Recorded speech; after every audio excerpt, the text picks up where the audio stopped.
Hello and welcome to the CX Files podcast. I'm your host, Mark Hillary. In this episode, we're focused on data, big data, data analytics, and data insights. I'm speaking to Steve Jones, who's the head of insights and data for Capgemini in North America. I've known Steve for a number of years and watched him manage big data globally for Capgemini and their entire global artificial intelligence team. He's a Brit based in Arizona in the US and has some really great insights into the way that brands around the world are using and misusing customer data. I asked him about using data insights to create great CX and the effect of tech such as facial recognition. Okay, so let's go straight to the conversation with Steve Jones from Capgemini now. Okay, so the first question that I was thinking about, given that your role is in insights and data, is around this discussion around specifically insight-driven customer experience. And I know that some brands are already doing stuff like this. Examples might be brands like Starbucks suggesting that you go and get a coffee by pushing a message to the app just as you're walking past a cafe. But it seems that a lot of brands are just overwhelmed with data. You know, they have all this behavioral information. They know what you like and dislike and your entire shopping history. So what is the biggest problem you're finding when you're talking to companies that ask you for advice on how do they go about starting to get some insight? Well, I think there's three things that sort of are the challenges.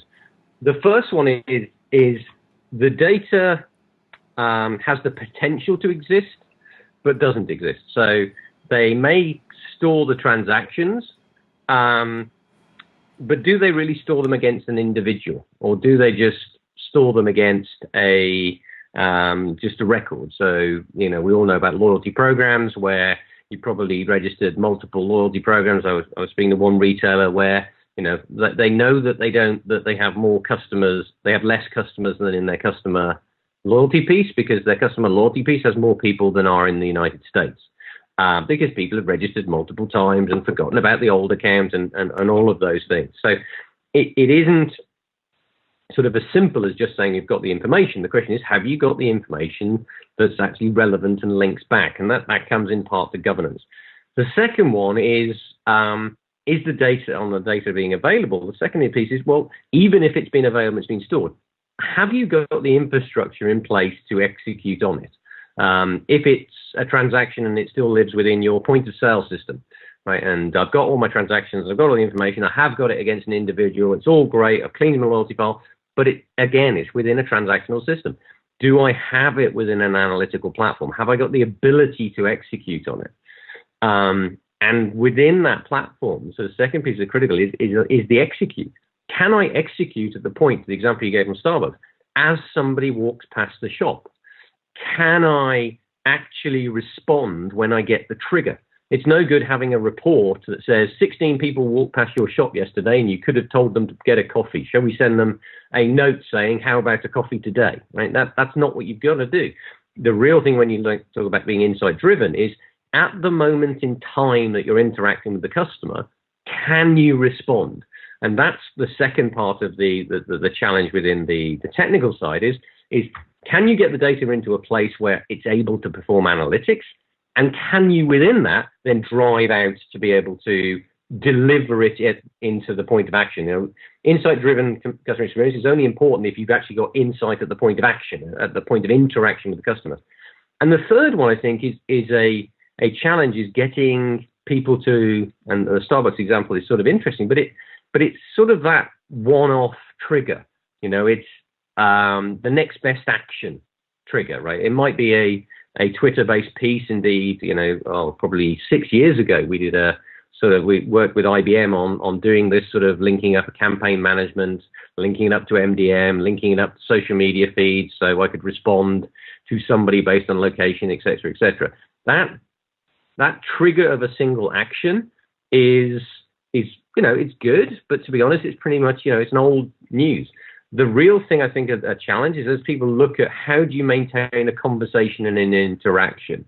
You know, it's not just buy, can I get somebody to buy this trigger? It's how do I maintain a brand relationship with this individual that is able to then deliver longer lifetime value from that person.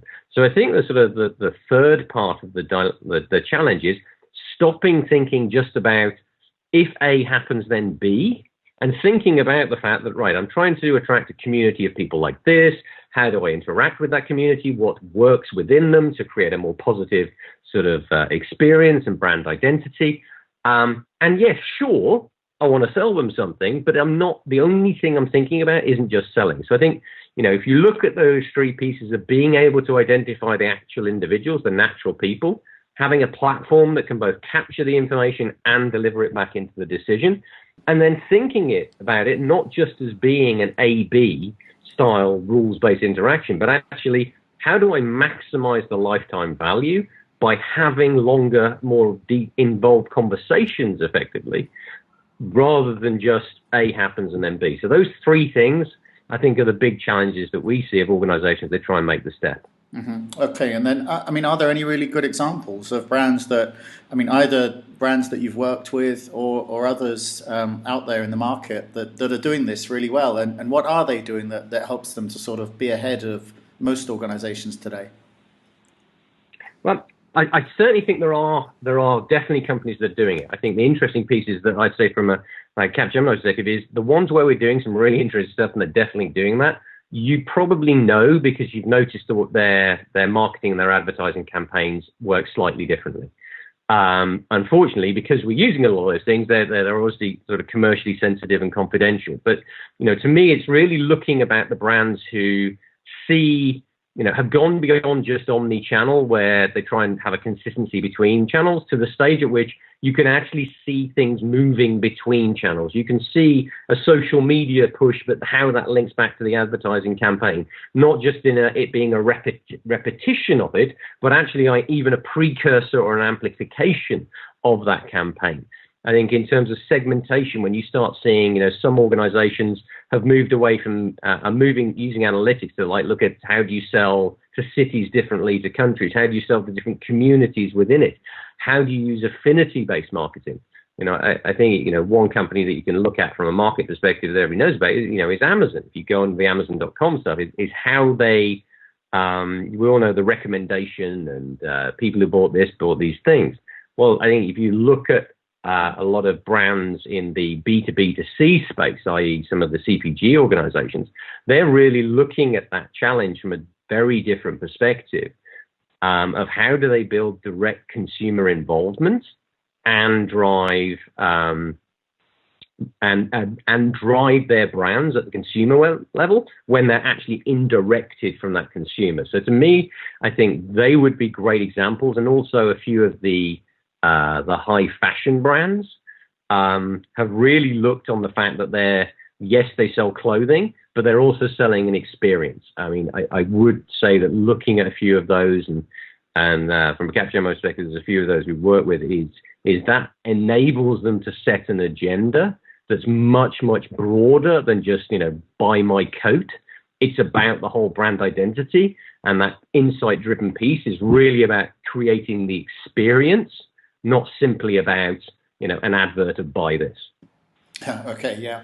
And one of the big questions here then, because we're talking about customers sharing data, there is a problem of privacy. And I know that there's brands like KFC in China that are using facial recognition so that as a customer goes in the store, they recognize them and ask if they want to repeat the last order they placed.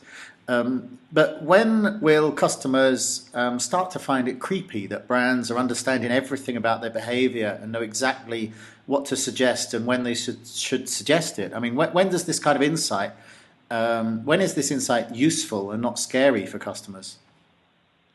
I did a panel probably 4 or 5 years ago now, and one of the other guys on the panel was the head of analytics at Facebook, and he said a fantastic phrase: the difference of being creepy and insightful is whether it delights the customer.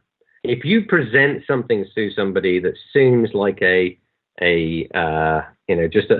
wonderful moment, or a reduction in your efforts, or something, a positive experience, then it's not creepy. It's not perceived as creepy. If it's seen as negative or invasive, then clearly at that stage it will be seen as being creepy. So I think there's a big piece for analytics, which is about the point of interaction. It's not enough, and I think that's one of the ones, is it's not enough just to know.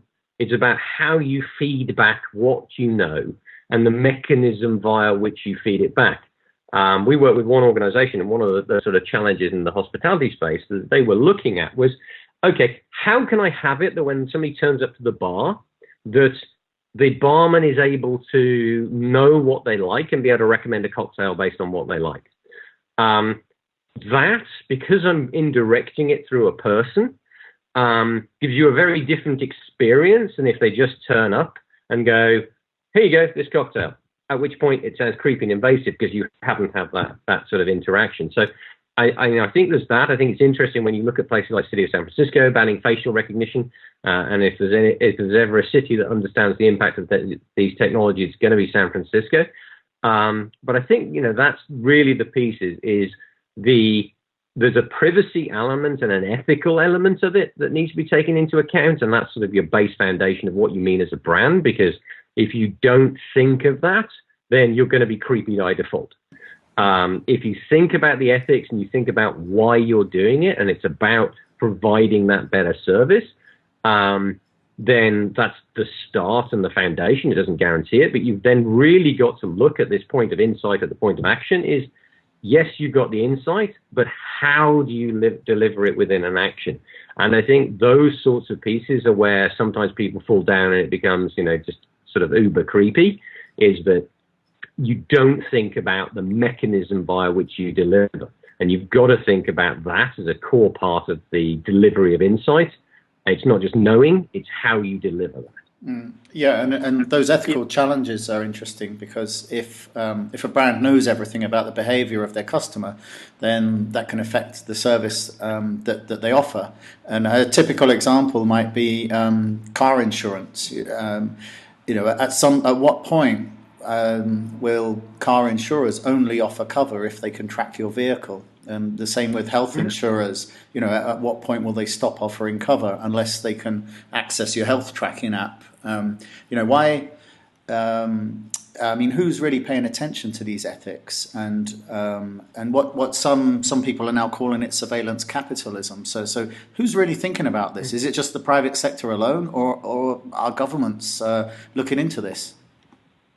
Well, I think if you look at things like GDPR, right? I think there's a lot of hoo-ha around it on those spheres, but fundamentally it's a good piece of legislation. And it enshrines the concept of a natural person and the right to privacy and what that means and the rights you have around your data. So there's certainly government, state of California has sort of, cut and paste GDPR and doing those things. So it clearly has to be a government citizen-centric thing.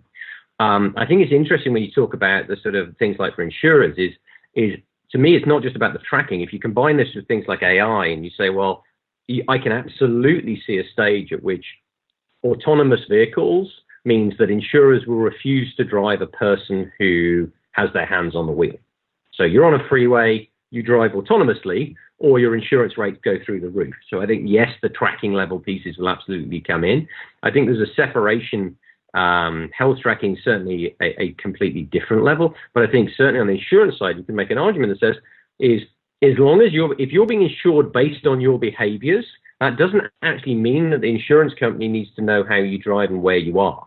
They have the data, but as long as you have a contract that says I have chosen to be insured based on the driving behaviors, that doesn't mean that they're they wouldn't necessarily. You could put that sort of data within an end-to-end encrypted type piece where effectively the only thing that knows how you drove is your insurance policy. The broader insurer would not have access to that information. I can certainly see those policies coming in. And you can certainly see things like autonomous vehicles driving insurance saying, you cannot drive yourself on the freeway because that will make an exponentially increased risk, or the cost of insurance will be higher.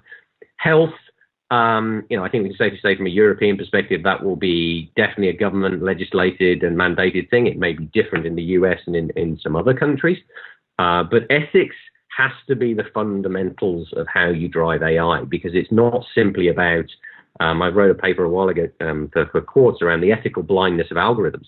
It's not just about considering ethics from really the privacy. It's also about what does it mean. If you're a brand that prides yourself on community engagement and you're trying to drive out some special offers, but you're trying to target them where you're going to get the most return, you may well find in a city like, you take somewhere like San Francisco or Los Angeles or something like that, you may well find your coupons only go to specific demographics who have basically no diversity.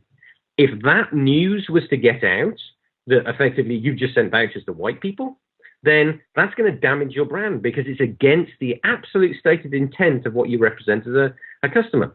As an organization. So I think that's one of the pieces that you need to look, that the ethics is also about, is it's not just about the core of privacy and things like GDPR in those areas and the idea of the person being a real person and therefore the data is associated with them. It's also about, as a corporation, is what are your ethics, and do the AI, does the machine learning represent your ethics? What is the HR? And I think there is absolutely a challenge and a problem that if you look at, say, industries like the aviation industry, what happens when something goes wrong in the aviation industry? The answer is there's a very formal investigation process. It involves a huge amount of information sharing and transparency in order for the industry to learn to get better. When you think about autonomous vehicles, you think about these AI systems, you think about facial recognition, those checks and balances don't yet exist. And one of the questions will be is how will they be put in place, and what will they enable, and also where they will, because it will certainly be very different from country to country to country. We know what China has rolled out in terms of the idea of sort of social capital through AI. You can't see that happening in Europe, for instance. So there definitely will be geographical differences. Then the question will be, do some of those restrictions put firms in those areas at a disadvantage as they try and compete on the global market? Yeah, absolutely. Well, you mentioned Amazon and their recommendations engine, and they've spent probably 2 decades improving the way that they're using insights like this. So, I mean, based on this, how are brands going to stay on the right side of being useful, sort of in the year ahead or so? And how are they going to avoid being creepy and stepping into these ethics issues? Well, I think the first thing is they start with the ethics. They start with what their brand ethics are, and they start with what they want to be perceived as. If you haven't defined that, and you basically just go and let your algorithms run wild, then you absolutely going to end up creepy, and you're absolutely do. So we really think from the Capgemini side, it is understanding the ethics of what you want is crucial as you roll out AI. And I think in the year ahead, what we're going to see is 2 things. Is one is the continued need to govern and manage and consolidate and industrialize around data. I mean, the big real shift here is, we've spent in IT, and I think Amazon really sums it up, right? Is Amazon have industrialized process to a point at which process isn't important. And what I mean by that is they've automated the warehouses, they're driving out costs, they're doing all those things. But now what's the differentiation? The differentiation is the decisions. It's how you lay out the warehouse. It's how you pick. It's how you distribute. It's the decisions you make. So instead of within IT, and I think this is what drives a lot of this engagement with consumers, is you're moving away from process being important to process being a commodity and the decision being important. So I think that one of the key things around this in the next year is looking at firms and how they transition from being effectively process-centric organizations to being data-centric organizations. And if they don't make that shift, we know that they won't be companies in a decade's time. Because really what Amazon shows, and really what some of the leaders in this space have shown, is that if you become data-centric and you become decision-centric, then your processes become a commodity. They become an industrialization, a cost saving, and all of that nice stuff.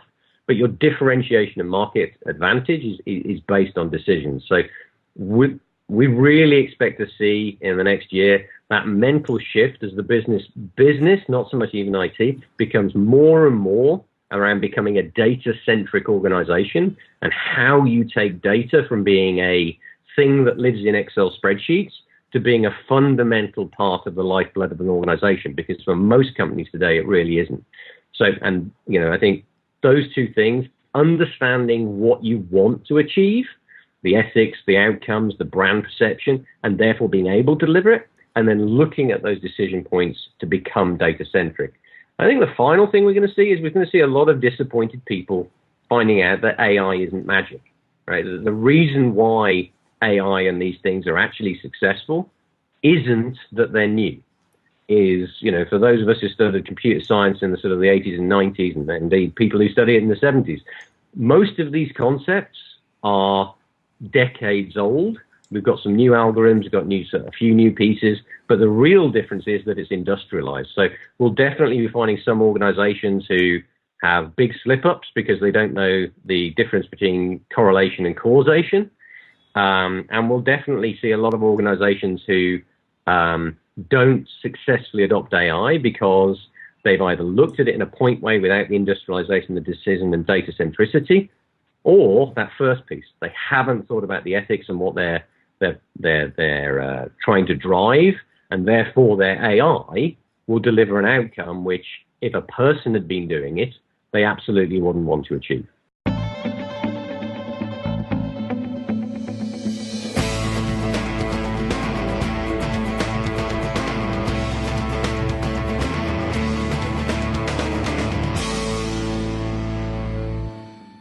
Thanks for listening to the CX Files podcast. Please take a moment to review the podcast because this helps other listeners to find it. And if you have any suggestions, then get in touch with me on Twitter or LinkedIn. I am @Mark Hillary with 2 L's, or just search Google for Mark Hillary.